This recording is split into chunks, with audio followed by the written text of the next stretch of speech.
Hey everyone, welcome back to the Alberta Roundup. I'm your host, Rachel Emmanuel. I hope that you guys are having a great week so far. This week, I'm bringing you a special edition of the Alberta Roundup called Election Watch. For the next 4 weeks of the show, I will be joined by panelists and we'll discuss the top campaign moments of the week as the 2023 Alberta provincial election campaign between the UCP and the NDP rages on. This week, I'm joined by Kris Sims. She's the Alberta Director of the Canadian Taxpayers Federation. And Evan Menzies, he's a senior campaign strategist at Crestview Strategy, and he's the former Director of Communications for the United Conservative Party. I'm joined by them both now. Well, Evan and Kris, thank you so much for joining me today on the Alberta Roundup. One of the things I wanted to start by discussing is just some of the emerging trends coming out of this provincial election campaign. I suspect that coming out of 2 years of the COVID-19 pandemic, we're seeing runaway inflation. Of course, many voters are upset about that. People are definitely penny pinching. So affordability, of course, healthcare and public safety, I'm figuring are some of the bread and butter issues that we're going to be focusing on the campaign. Kris, what are you hearing from voters? What do you expect this campaign is really going to be about? We're hearing the same thing that you guys are there, Rachel. I used to get a phone call once every 6 weeks or so from a working person saying something like, you know what, I'm busting my butt, but I still can't make ends meet. We're now getting a phone call like that kind of every 10 days.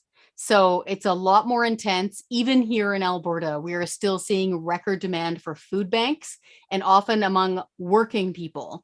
So that's a big high indicator that they need to take inflation seriously. I will say that here in Alberta, we're still doing better than most. We don't even have a provincial gas tax here, and it seems to be a serious dedication to fighting higher taxes. So we're happy to see that.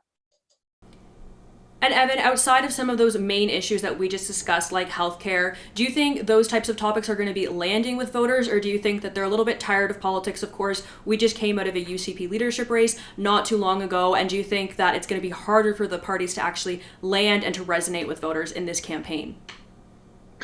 Yeah, I think one of the advantages that the UCP had in this first week was Danielle Smith coming out with that immediate huge income tax cut announcement, sort of framing the terms of the debate in week one favorably to the UCP. And I'm not sure a lot of voters are hyper tuned in quite yet, but certainly when for the issues that have come up in week one so far, the UCP, I think, have an edge to date.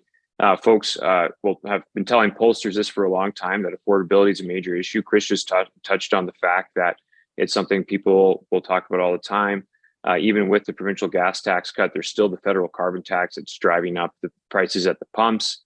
There's a lot of things going on. Inflation still out of control. So I think for the UCP, if they can continue to just be seen to have their brand tied with the fact that they are the party that's helping drive prices down, or at least keep things less crazy than they have been, that's to their net advantage. The NDP, if they obviously want to talk about healthcare, I don't really think they've got their message out so far this week. And if things stay this way, I think it's, come election day, the UCP will bear positive fruits.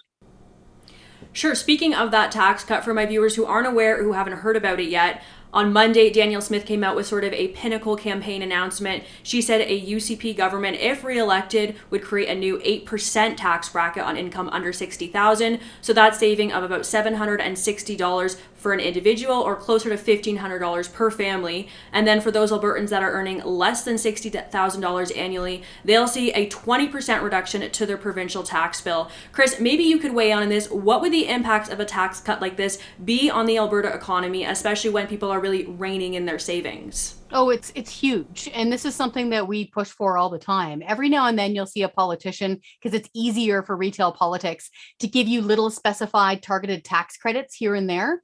That's like giving out beef jerky when we want the whole steak.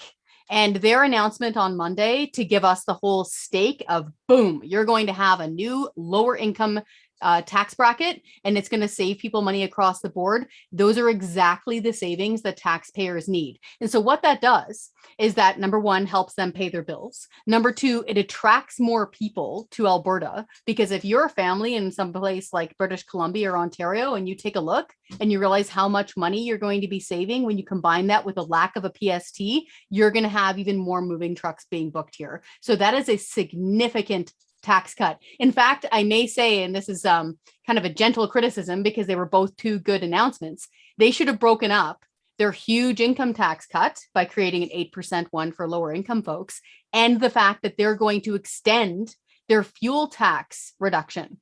So they made those announcements on the same day, and that both of those are significant. The fact we don't have a fuel tax, that saves you $15 every time you're filling up a light duty pickup truck. That is serious money. That is a chicken and a jug of milk every time you go into the grocery store. So they should push that more. Fair enough, Kris, but when we're talking about tax cuts, it's not exactly the sexiest issue, unless you're a very strong-minded libertarian. No surprise to voters, the NDP are coming out promising so-called free things. One of the things Alberta NDP leader Rachel Notley has promised is free birth control. I'm wondering how that is going to resonate with the female demographic in Calgary, where we know much of the election is going to be decided. Evan, what's your take? Yeah, I'm.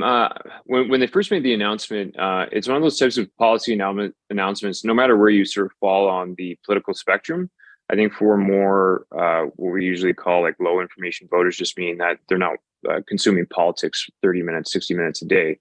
It's one of those announcements that is one of those like, yeah, that makes a lot of sense announcements. So I think for a lot of voters in Calgary, that would probably be their response. I'm not sure it's a huge like swing vote issue that will, pull UCP voters away into the NDP tent or shift independent voters on election day.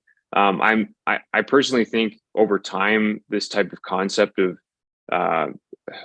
having free birth control, or at least having a way to access a plan for birth control, will probably become more and more popular over time. It's up to conservatives to determine the most conservative way to frame a policy around that. I just think that, again, just the reaction from the population will be like, yeah, it makes a lot of sense. I can see why that would be needed on those terms. But at the end of the day, I think for the NDP, it's mainly just a base motivator. This is what they're going to use to try and get their people to show up on election day. Whether it actually pulls anyone out of the UCP tent, I'm skeptical right now. I wanted to do a quick polling update. All the polls that we've seen come out in recent weeks seem to show the UCP and the Alberta NDP neck and neck. One poll might have the UCP up by a couple points, and then the next poll will show the NDP up by a couple points. Evan, are you seeing any emerging trends coming out of the polling that we've seen so far?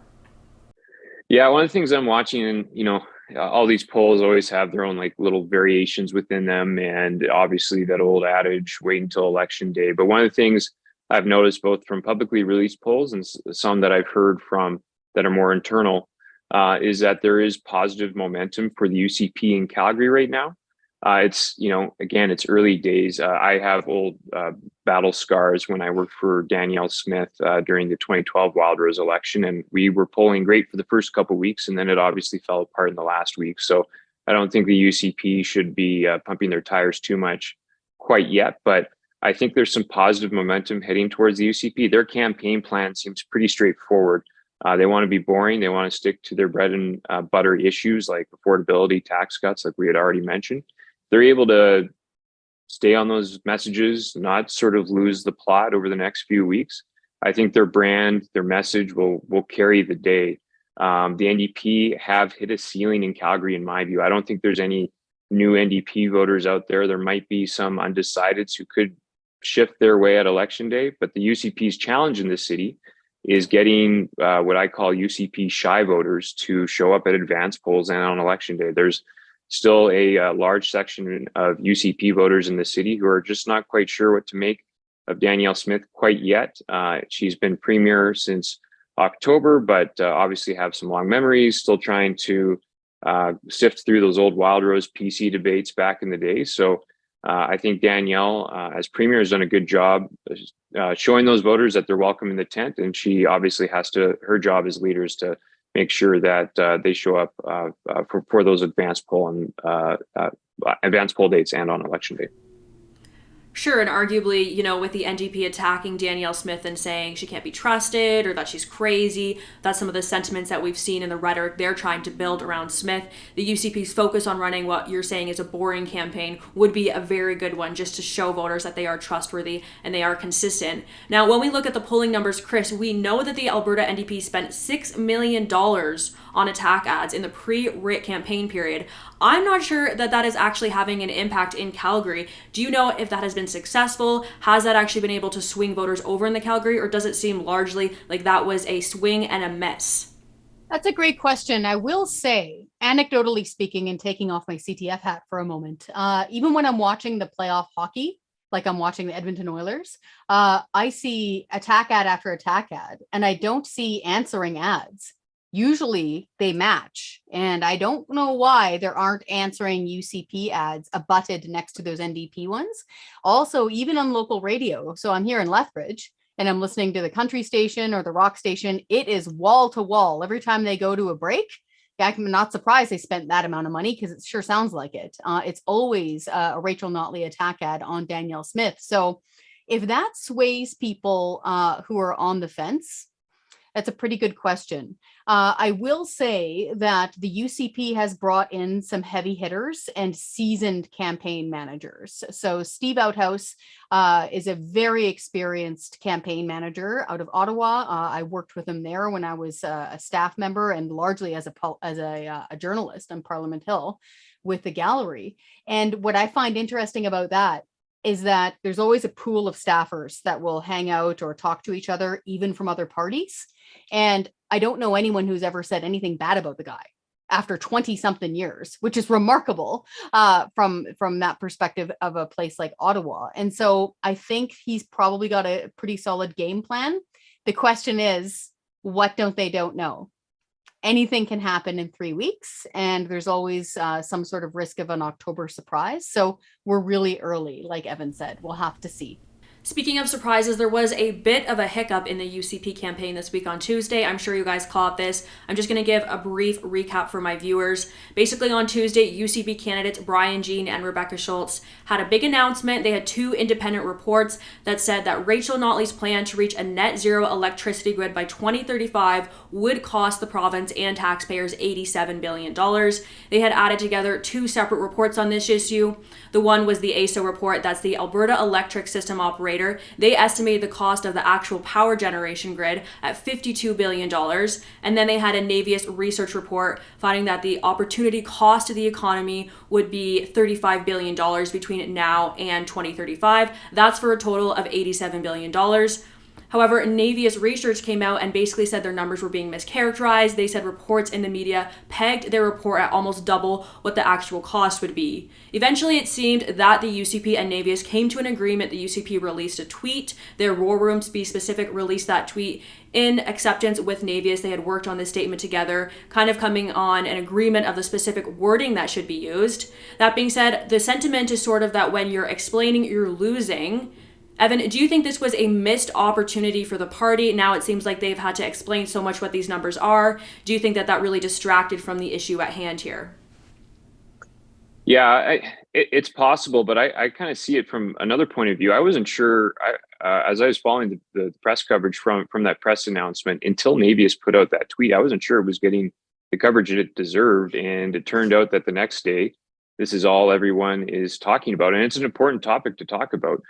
Listen, when the NDP were in charge, they took coal off the grid, moved us to 70-30 natural gas and renewables. Those renewables are intermittent and not reliable. Our power grid is going to face significant issues in the years ahead. And this idea of Alberta getting to net zero in just 12 years with our current power mix is something that needs to be discussed this election campaign. So I think the fact that, maybe there was a bit of a communications blip, sure, but it sounds to me at the end of the day that Navius at least concedes it's going to cost us in the tens of billions of dollars as ratepayers, taxpayers could be on the hook for even more. And beyond that discussion, just what it's going to cost us as taxpayers and as ratepayers, what's our power grid actually going to look like? How reliable will our power be when it's hot in the summer and cold in the winter? That's not at all clear to me with Rachel Notley's plan for net zero. And I think I'm glad it's been brought up. I'm glad that reporters caught interest in this story once they saw a communications blip, because quite frankly, Rachel Notley and the NDP are hoping no one really talks about this election. So maybe it's one of those things where it's an opportunity for the UCP to keep pressing the issue. Certainly for the NDP, they wanted to talk about the UCP's record on healthcare over the last few days. They haven't. So it's kind of campaigns are interesting and they're unpredictable. So that's kind of my read on it over the last 24 hours. Yeah, Evan, I think that's a fair perspective. Maybe this blip has actually caused the situation to get more media attention than it otherwise would have. I talked to the UCP about it this week, and they said even if you look at just the $52 billion number, that's still the most expensive political campaign promise in Alberta political history. And they've also said what you just said now, that Rachel Notley doesn't want to talk about what this is going to cost. Kris, you can weigh in here. You're our numbers expert. Has Notley spoken about the cost of this, and what do you think it would actually mean for Alberta taxpayers if this pledge of net neutrality by 2035 goes forward? That's a great question. I was listening to her interview on Calgary radio station yesterday, and she very deftly moved around those questions of numbers, even though the host was pressing, saying, hey, like, how are you going to pay for this? You're promising to balance the budget. Now, there's always asterisks around that. And you're promising to not raise personal income taxes. So where are you going to get this money from? And she was ducking and weaving the way most seasoned politicians do. I think, to Evan's point, that's very clever. That's a good point and a good way of looking at it. It kept it in the media where it otherwise wouldn't have been, even though it was kind of a comms-ish mistake in communications. And so what I was surprised by is seeing the contradiction come forward from the research group itself. That's a conversation that should have happened last week. Just saying, hey, just so we're clear, these are the numbers we're going out with. This is the kind of wording we're going out with. Everybody cool? Yes, everybody cool. We work with numbers here at the Taxpayers Federation all the time, and you don't want to get undermined as you're trotting out your message. However, again, to Evan's point, it did keep it in the media. And I think if it's 50 billion, 30 billion, or 80 billion, that is a heck of a lot of money. And I think the average Albertan is going to be wondering, how am I going to pay for this? To give people an idea of a billion builds you a pretty good looking hospital. So instead of imagining $30 billion, picture 30 new hospitals or 50 new hospitals. So that's a better rule of thumb when people are trying to wrap their head around these big numbers. $1 billion is pretty close to a hospital build. Well, I think that's a great place to leave it for today. Kris and Emma, thank you so much for joining our show. I know our viewers will appreciate your input. Viewers, thank you so much for tuning in today to this special edition of the Alberta Roundup. As always, if you're able, please consider supporting independent media. You can do that over at donate.tnc.news. Thanks for listening and have a great weekend.